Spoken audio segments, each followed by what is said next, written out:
नमस्कार, स्वागत करता हूं मैं आपका YouTube चैनल के इस प्लेटफॉर्म पे टारगेट एकेडमी में। आज का हमारा टॉपिक है उत्तराखंड की जलवायु। तो जो उत्तराखंड की जलवायु है या किसी भी राज्य की जलवायु है, जो जलवायु है वो डिपेंड करती है कि उसकी समुद्र से की दूरी कितनी है, उसके उस वहाँ कितना प्रेशर है, ठीक है, हवा किस साइड को चल रही है, और जो अक्षांशीय और देशांतरीय स्थिति है, ठीक है, यानी कि अक्षांशीय और देशांतरीय स्थिति वो उस पर डिपेंड करती है जलवायु। तो जो उत्तराखंड की जलवायु है उसको बेसिकली हमने ऊंचाई के आधार पर 6 भागों में बांटा है, ठीक है। इस टॉपिक से थोड़े बहुत क्वेश्चन आते हैं, जो इंपॉर्टेंट है वही कराऊंगा, बाकी के स्किप कर दूंगा। जो इंपॉर्टेंट पॉइंट है वो आपको देख लेने चाहिए, ठीक है। तो ऊंचाई के आधार पर हमने 6 भागों में बांटा, ठीक है। कौन कौन से हैं आपके? उपोष्ण जलवायु, फिर गर्म शीतोष्ण, फिर शीतोष्ण, फिर अल्पाइन, हिमानी और शीत शुष्क जलवायु। यानी कि हम तराई भाबर क्षेत्र से लेके धीरे धीरे ऊंचाई के हिसाब से बढ़ेंगे, ठीक है। तो तराई भाबर क्षेत्र के आसपास की जो जलवायु है वो कैसी है? उपोष्ण, ठीक है। पॉइंट लिखते रहना, मैं लिख नहीं रहा हूं, मैं खाली ऊंचाई लिख लेता हूं यहाँ से। यानी कि 900 मीटर तक की ऊंचाई में कौन सी होती है? उपोष्ण जलवायु। यहाँ पे लिख लेना तराई और भाबर क्षेत्र, ठीक है, तराई और भाबर, ठीक है। उसके बाद गर्म शीतोष्ण, इससे ऊपर 900 से 1800, ठीक है। यानी कि इसमें आपका शिवालिक आ जाता है, ठीक है, शिवालिक क्षेत्र। तो यहाँ पे कैसी शिवालिक, ठीक है, यहाँ पे लिख लेना शिवालिक। शिवालिक क्षेत्र में किस टाइप की जलवायु रहती है? गर्म शीतोष्ण, ठीक है। उसके बाद शीत शीतोष्ण, इससे ऊपर का क्षेत्र 1800 से 3000,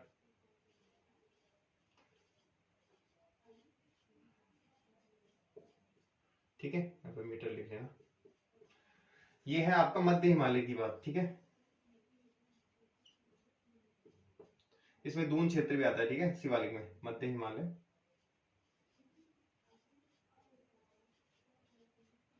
और इसमें लगभग गंगा का मैदान भी आता है, ठीक है। तो कल हमने भौगोलिक क्षेत्र पढ़े ना, उसी के हिसाब से, ठीक है, गंगा का मैदान, ठीक है। इसमें आ गया आपका दून क्षेत्र, हालांकि दून क्षेत्र इसमें भी दून क्षेत्र, ठीक है। उसके बाद मध्य हिमालय हो गया, एल्पाइन हो गया। उसके बाद ये आता है आपका 3000 मीटर से 4200 मीटर तक,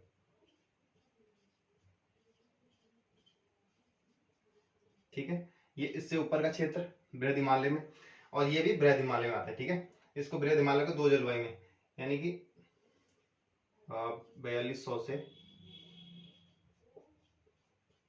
से ऊपर, से ऊपर का क्षेत्र, ठीक है,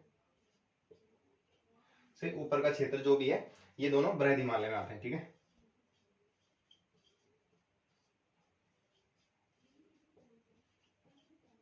ठीक है, बृहद हिमालय में आते हैं।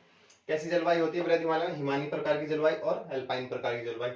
उसके बाद शीत शुष्क, ये आता है आपका ट्रांस हिमालय में, ठीक है। ये 2500 से, देखो ट्रांस हिमालय की हाइट कम होती है, ठीक है, क्योंकि जो बृहद हिमालय होता है ऐसे, उसके पीछे वाला पार्ट फिर ये ट्रांस हिमालय हो गया, ठीक है। इधर फिर ठीक है, 2500 मीटर से 3000 मीटर तक, ठीक है, ये हो गया आपका ट्रांस हिमालय,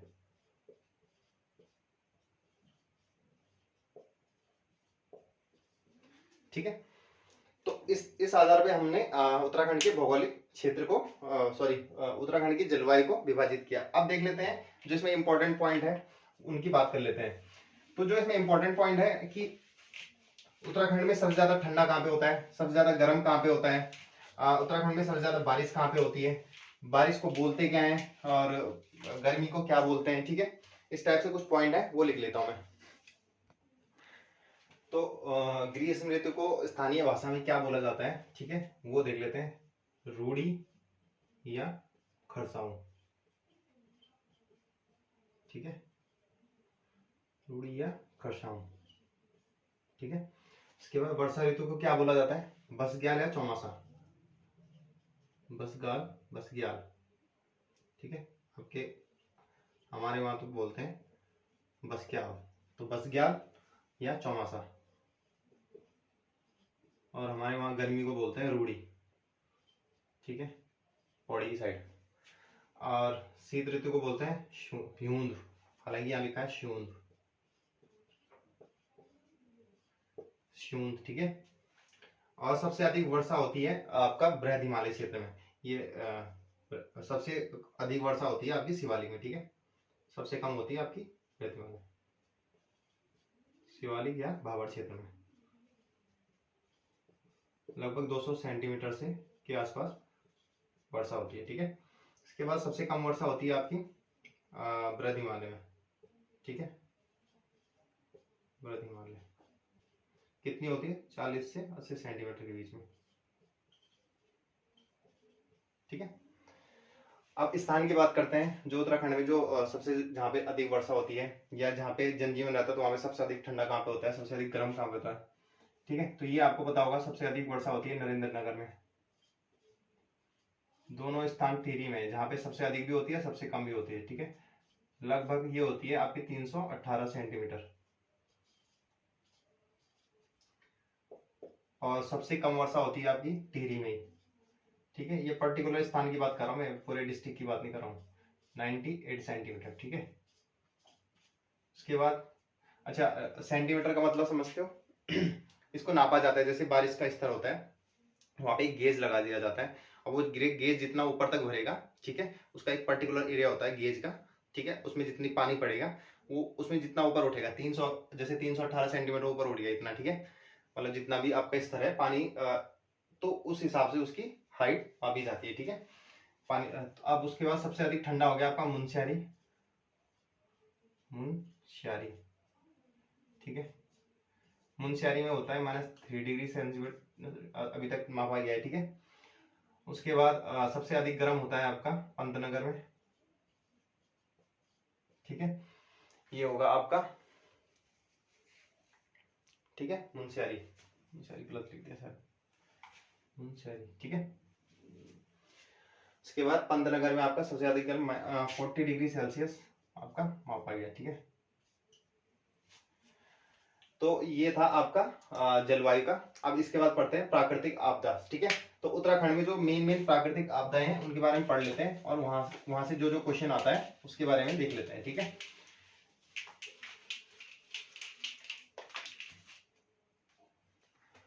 तो जो प्राकृतिक आपदाएं हैं उसमें कई टाइप की प्राकृतिक आपदाएं आती हैं उत्तराखंड में, जैसे अतिवृष्टि हो गया, हिमखंडों का गिरना हो गया, भूकंप हो गया, ठीक है, भूस्खलन हो गया। लेकिन जिनमें से सबसे ज्यादा नुकसान होता है वो ये वाली है, अतिवृष्टि यानी कि बादल का फटना, ठीक है, बादलों का फटना, ठीक है। जब जब बादलों का फटना फट जाते हैं तो क्या होता है, बहुत अधिक मात्रा में पानी एक साथ गिरता है, ठीक है। उसके बाद हिमखंडों का गिरना, यानी कि जब कोई हिमखंड होता है, जैसे बृहद हिमालय में हो गया, ठीक है, हिमखंड होते हैं बड़े बड़े, तो जब वो पिघल जाते हैं तो उनका कोई हिस्सा टूट जाता है, तो उसकी वजह से बाढ़ आती है, ठीक है, बहुत सारा। इसी टाइप से है भूकंप, ठीक है। तो भूकंप के अपने दो बहुत सारे जिले हैं जिनमें भूकंप का खतरा बना रहता है, जो जोन 4 में है, ठीक है, जोन 4 में जो जिले हैं, ठीक है। जोन 4 मतलब कि जो अति संवेदनशील है, और जोन 5 जो उससे भी ज्यादा संवेदनशील जिले हैं, ठीक है। तो जोन 4 में होते हैं अपने, ठीक है, वो भूकंप में जोन होते हैं, ठीक है, यानी कि 9 तीव्रता का भूकंप, फिर 7 से 8 तीव्रता का, इस टाइप से जोन बटे हुए, तो 5 तरीके के जोन होते हैं, ठीक है। जिसमें जोन 4 में आते हैं आपके देहरादून, ठीक है, देहरादून हो गया आपका, उत्तरकाशी हो गया, टिहरी हो गया, ठीक है, टिहरी हो गया आपका, उधम सिंह नगर हो गया,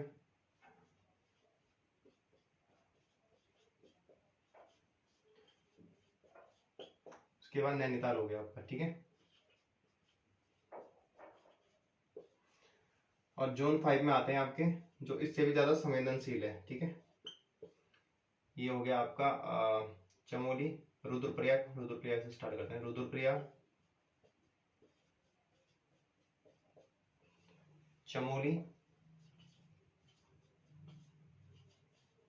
ठीक है, चमोली हो गया, अल्मोड़ा हो गया, बागेश्वर हो गया, ठीक है। इसके बाद आपका पिथौरागढ़ और चंपावत,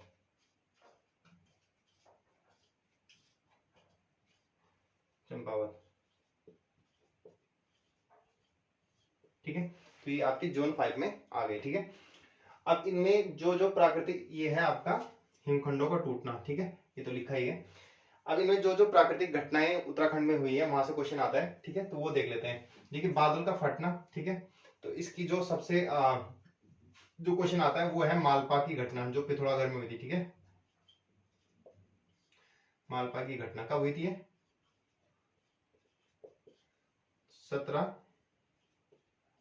18 अगस्त 1998। ठीक है, ये क्वेश्चन पूछा जाता है एग्जाम में। ठीक है, 17 अगस्त 1998।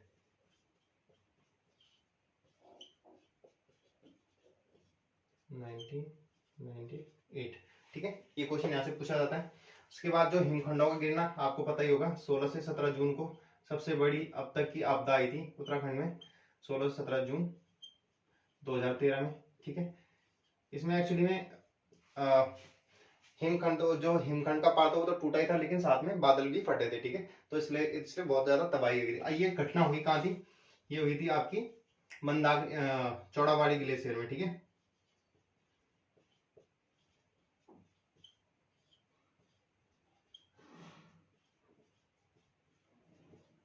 इस ग्लेशियर में हिमखंड टूट के गिरा था, जिसकी वजह से मंदाकिनी नदी में, यहां से कौन सी नदी निकलती है? मंदाकिनी नदी। ठीक है, मंदाकिनी नदी में बहुत भयंकर बाढ़ आई थी। ठीक है, जो ये चौड़ाबाड़ी ग्लेशियर आपको पता होगा, गांधी सरोवर। ठीक है, जहां गांधी जी की अस्थियां भी विसर्जित की गई थी। ठीक है, वही है ये चौड़ाबाड़ी ग्लेशियर। तो मंदाकिनी नदी में क्या आई थी? बाढ़ आई थी। उसकी वजह से बहुत ज्यादा तबाही हुई थी, और सबसे ज्यादा तबाही किस में हुई थी? रुद्रप्रयाग में, क्योंकि ये मंदाकिनी नदी टोटली कहां से बहती है? रुद्रप्रयाग में। ठीक है, बीचों बीच उसके।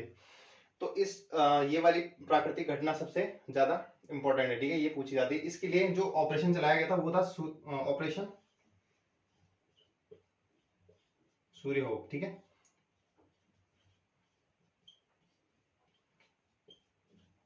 और इसके बाद ही तुरंत राज्य ने एक्शन लिया और एसडीआरएफ का गठन कर दिया, स्टेट डिजास्टर रिस्पांस फोर्स। ठीक है, इसको लिख लेना, स्टेट डिजास्टर रिस्पांस फोर्स। ठीक है, ये करा था आपका जो 2013 में।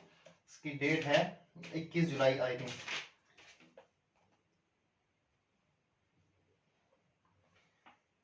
इसकी डेट है आपकी 21 जुलाई 2013। ठीक है, ये 21 जुलाई 2013।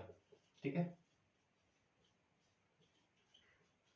ठीक है, तो इस टाइम एसडीआरएफ का गठन कर दिया गया था। ठीक है, अब जो इसमें जो इंपॉर्टेंट है, भूकंप सबसे ज्यादा तीव्रता का भूकंप आया था, वो आया था 9.0 तीव्रता का। ठीक है, तीव्रता का भूकंप आया था। वो कब आया था? 1 मई 1803 है। 1803 है, 1 मई 1803, 22 मई 1800, हाँ ठीक है, 1 सितंबर है, सॉरी। ठीक है, 1 सितंबर 1803। ठीक है, ये आया था आपका बद्रीनाथ में। ठीक है,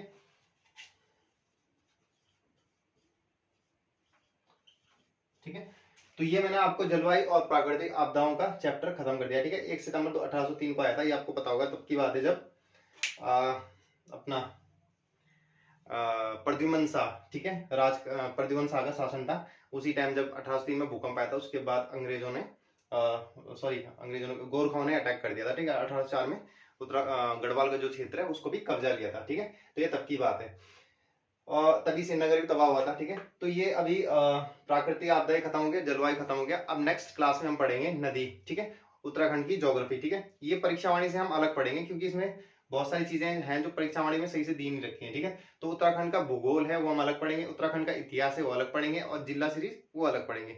बाकी के जो टॉपिक हैं वो हम परीक्षावाणी से ही कवर करेंगे। ठीक है, मिलते हैं नेक्स्ट क्लास में, तब तक के लिए धन्यवाद।